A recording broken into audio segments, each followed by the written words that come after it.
బంగారపల్లి ఏంపల్లి మండలం. మాది పాస్బుక్ ఉన్నది. మా తండ్రి పేరుతో 40 ఏళ్ళు 50 ఏళ్ళు అయింది. 50 ఏళ్ళు అయినాక మా తండ్రి 235లో ఉన్నాయి సార్. తాళపల్లె పొలం ఉండింది. ఇప్పుడు మా నాన్న చచ్చిపోయినాక మాకు అప్పగిచ్చినాడు.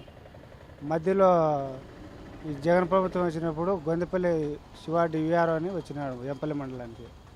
అప్పుడు మీది పాస్బుక్ తప్పుడు పడింది, మీది డీపారం పాస్బుక్ ఎత్తరా అన్నాడు. ఎతకపోయి ఇచ్చింటే 6 రుద్దినాడు. 235కు 6 రుద్దేసినాడు. 6 రుద్దింటే అది మళ్ళా చూపించేటే గుట్టకు పోయింది. మాది భూమి ఖాళీ చేసేసినారు. ఆ నెంబర్ ఎవరికో లంచం ఇచ్చి ఎవరికో చేసేసినారు సార్. మాకు ఇంతవరకు 3 సంవత్సరాలు అవుతుంది తిరగబట్టి, ఎవరు పట్టించుకోలేరు.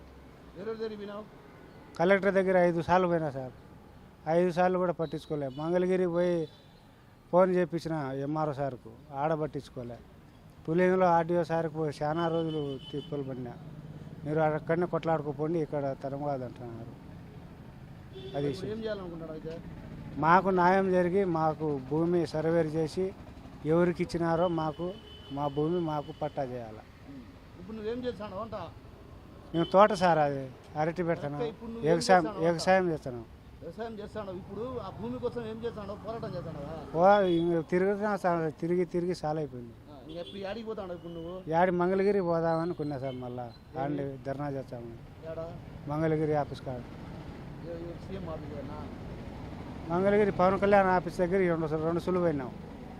2 సులు పోయినాం. ఆడ నుంచి ఫోన్ చేసినా కానీ మాకు పట్టించుకోలే ఎంఆర్ఓ సార్. మళ్ళీ ఆడికి పోదామనుకున్నాం. సీఎం సార్ దగ్గరికి పోయినాం సార్. ఇంటి దగ్గరికి పోయి 3 రోజులు కూర్చుని ఉన్నాం.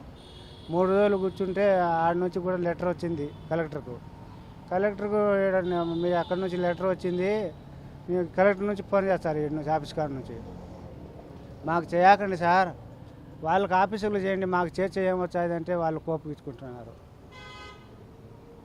కాబట్టి మంగళగిరిలో ధర్నా చేయాలన్నారు. మంగళగిరి పోయి మేము అక్కడనే సచ్చాము, బతుకుతాము, వచ్చాము, రాము సార్. చాలా అప్పులు చేసుకున్నాము. ఆయన శివారెడ్డి సార్కు అంత కేసు పెట్టాలని అనుకుంటున్నాం. మాకు అన్యాయం చేసిన వల్ల. మళ్ళీ వాళ్ళ కొడుకే ఇప్పుడు విఆర్ఓ సార్.